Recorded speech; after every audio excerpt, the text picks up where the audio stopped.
दोस्तों नमस्कार। स्वागत है आपका इनसाइड स्टोरी के हमारे इस खास कार्यक्रम में। पूरे देश में आम चुनाव की तारीखों का ऐलान तो चुनाव आयोग ने कर दिया है। पूरे देश में रैलियों का बाजार गर्म है। चौराहों पर, दुकानों पर आए दिन ये चर्चा होती रहती है कि सरकार कौन बनाने वाला है, प्रधानमंत्री कौन बनने वाला है। इसी की सहूलियत के लिए हमने और हमारी टीम ने सर्वे किया है।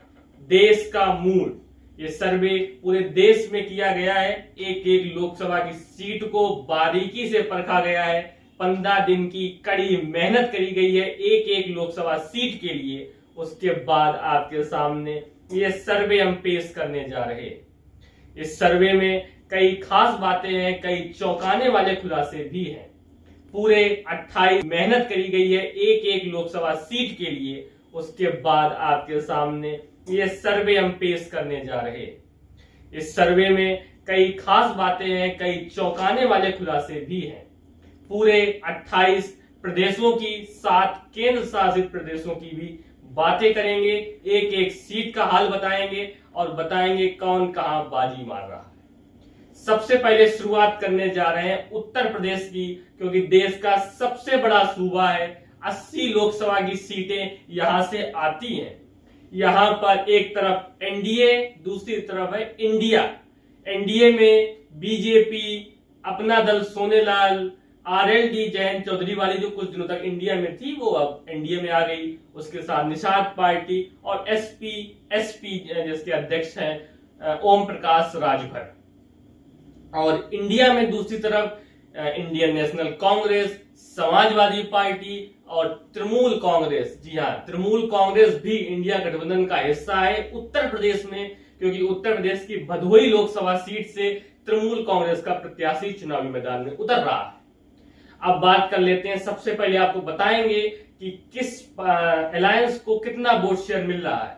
तो NDA alliance, national democratic alliance, जो नरेंद्र मोदी के नेतृत्व में लड़ रहा है, उसको उत्तर प्रदेश में 47 वोट परसेंट मिलने की उम्मीद है। वहीं इंडिया को 44% वोट मिल सकता है और अदर्स के खाते में 9% वोट शेयर जा सकता है। इस अदर्स में छोटी छोटी इंडिपेंडेंट, जनसत्ता दल और बीएसपी पार्टी है। बीएसपी पार्टी अब छोटी पार्टी कही जाती है, क्योंकि अब दिखाई तो सर्वे में यही दे रहा है कि 7 से 8% वोट बीएसपी को मिल सकता है, टोटल अदर्स में 9%। अब चलते हैं सीटों की तरफ कि ये वोट परसेंट सीटों में कितना जा रहा है, एनडीए के खाते में कितनी सीटें और इंडिया के खाते में कितनी सीटें।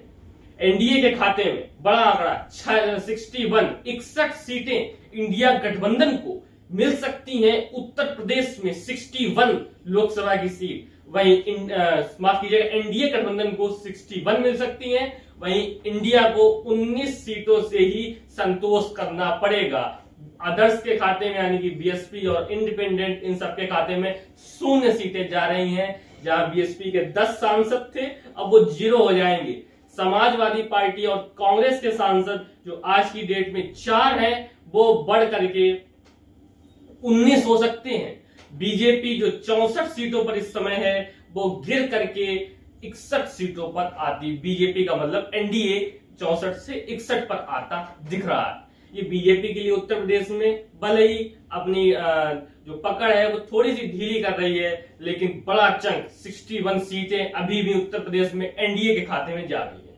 इसके बाद हम लोग चलते हैं दूसरा प्रदेश है महाराष्ट्र। महाराष्ट्र में काफी उथल पुथल हुआ।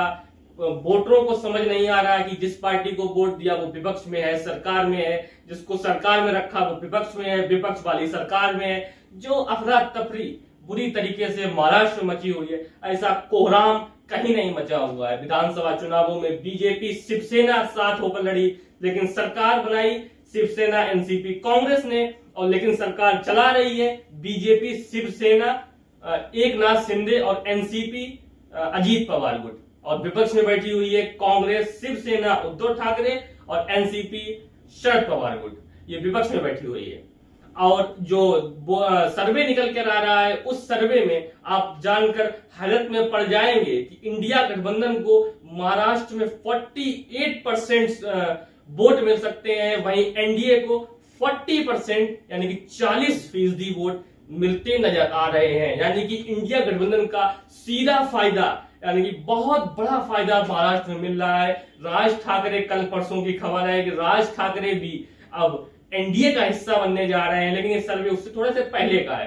राज ठाकरे आ गए हैं, उससे क्या तब्दीली होगी ये भी आपको आगे समझ में आएगा जब हम दूसरे और सर्वे करेंगे। लेकिन इस सर्वे में राज ठाकरे अदर्स में है और अदर्स को वोट परसेंट मिल रहा है 12% अदर्स को जा रहा है। इस सर्वे में एनडीए में एकनाथ शिंदे और बीजेपी और अजीत पवार है।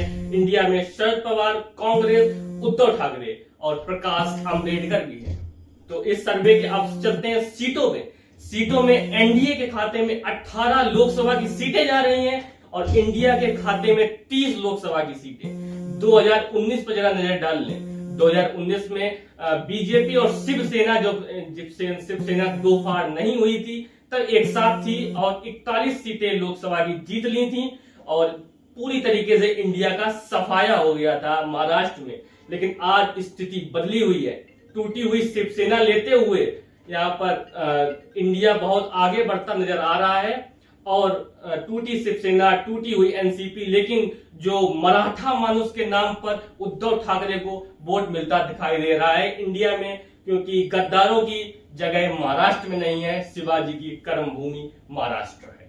इसके बाद चलते हैं तीसरा बड़ा राज्य जो है पश्चिम बंगाल का। पश्चिम बंगाल में